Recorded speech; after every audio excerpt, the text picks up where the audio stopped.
Hi, welcome to the No Perfect Parent podcast. Hey, thanks for taking a couple of minutes to let me share some tips I've learned on my parenting journey. In our last podcast, we talked about how to deal with excuses that our kids make. It seems that there's always a reason and excuse, and we saw how easy it is for us to encourage excuses. We certainly don't mean to, but it's easy for us to encourage them to give us a reason, to give us an excuse. You see, when we ask, "Why did you do that?" we encourage our children to create an excuse. And we imply that, well, if you can come up with a good enough reason, then you're off the hook. And when you think about it, that's a pretty silly question. After all, I don't even know why I do some of the dumb things I do. How do we expect our children to understand the motivations of their heart? So step one to dealing with excuses is to train ourselves to not encourage excuses, to not ask for excuses. But even if we don't encourage them, our children will make excuses. So it's important that we recognize when they are making an excuse. Now here's some typical examples. To deny it. "Well, I didn't do it." Or to blame others. "Well, he made me do it." Or to blame circumstances. "Oh, the glass of milk just spilled," or "the table was lopsided." Or to blame authorities. "But that's what Dad told me to do." Now, in those four examples, it's pretty easy to recognize these are excuses. But there are two other examples I want to give that are a little more subtle, and it's easy for them to derail us and to get off on a sidetrack and not deal with the behavior. And one would be blaming our nature, or this self-depreciating self-reproach. For example, "Well, I've always had a bad temper," or "Well, I guess I'm just clumsy." And it's really natural for a parent to be jolted by these last two when the child starts putting himself down.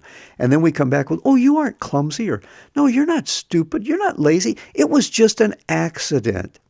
And many times this can prove to be a very effective way for a child to avoid the consequences of his bad behavior because we want to build him up, we want to bolster him up. But parent, you can't be sidetracked by that. We have to deal with the fact that they aren't clumsy, they aren't stupid later, but deal with the misbehavior right now. You see, we'll likely never be able to totally eliminate excuses, but we can let our children know that no matter how truthful or how accurate the excuse, it does not absolve us from responsibility for our actions. Well, how can we do this? Again, we focus on their behavior.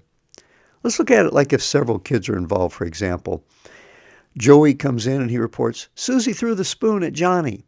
So the parent's response is, "Well, what did you do, Joey? We'll worry about Susie, we'll worry about Johnny later, but Joey, what did you do?"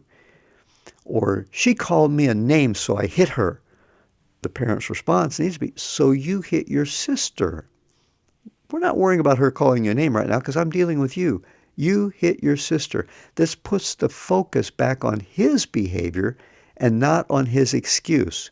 Now, her actions can be dealt with separately, but he needs to learn to take responsibility for his own behavior. See, here's the very important principle we need to teach our children. The misbehavior of others does not absolve us from responsibility for our actions. You see, when we stand before God, we'll not give account for what others did, but we will give account for our behavior and for how we responded to what others did.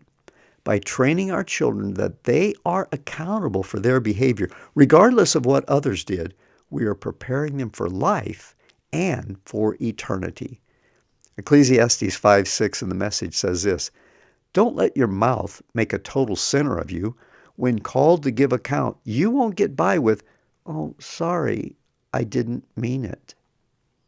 Hey, if you like these short podcasts, take a moment to share them with someone you know would benefit from them, and subscribe so you get each new update. Remember, God only loans us children. He expects us to give them back to Him.